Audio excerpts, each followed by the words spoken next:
Hare Indian dog. The Hare Indian dog is an extinct domesticated canine, possibly a breed of domestic dog, coydog, or domesticated coyote, formerly found and originally bred in northern Canada by the Hare Indians for coursing.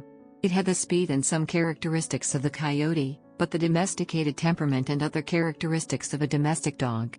It gradually lost its usefulness as aboriginal hunting methods declined, and became extinct or lost its separate identity through interbreeding with dogs in the 19th century, though some claim the breed still exists in modified form.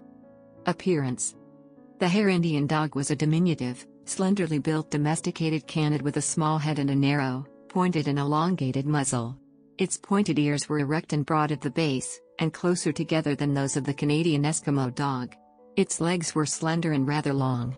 The tail was thick and bushy, and it curled upwards over its right hip, though not to the extent of the Canadian Eskimo dog. The fur was long and straight, the base color being white with large, irregular grayish-black patches intermingled with various brown shades.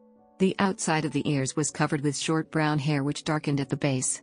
The fur in the inside of the ears was long and white.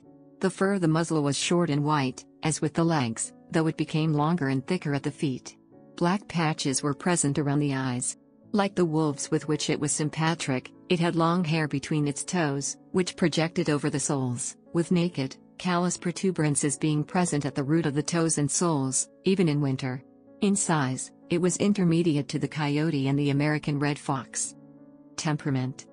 The Hare Indian dog was apparently very playful, and readily befriended strangers, though it was not very docile, and disliked confinement of any kind. It apparently expressed affection by rubbing its back against people, similar to a cat.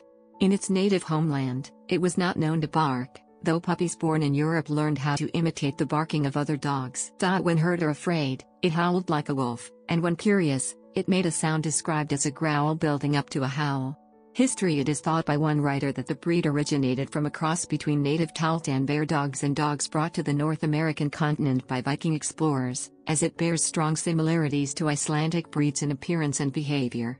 Sir J. Richardson of Edinburgh, on the other hand, who studied the breed in the 1820s, in their original form before being diluted by crossings with other breeds, could detect no decided difference in form between this breed and a coyote, and surmised that it was a domesticated version of the wild animal.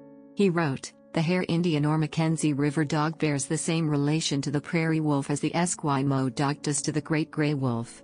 The breed seemed to be kept exclusively by the Hare Indians and other neighboring tribes, such as the Bear, Mountain, Dogrib, Cree, Slavey and Chippewa tribes living in the northwestern territories of Canada and the United States around the Great Bear Lake, southwest to Lake Winnipeg and Lake Superior and west to the Mackenzie River.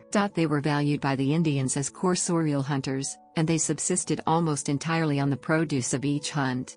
Although not large enough to pose a danger to the moose and reindeer they hunted, their small size and broad feet allowed them to pursue large ungulates in deep snow, keeping them at bay until the hunters arrived. It was too small to be used as a beast of burden.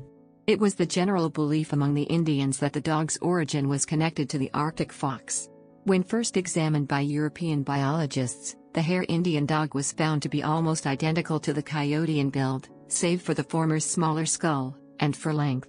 The first Hare Indian dogs to be taken to Europe were a pair presented to the Zoological Society of London, after Sir John Richardson's and John Franklin's Coppermine expedition of 1819 to 1822. Though originally spread over most of the northern regions of North America, the breed fell into decline after the introduction of firearms made its hunting abilities unnecessary. It gradually intermingled with other breeds such as the Newfoundland dog, the Canadian Eskimo dog and mongrels.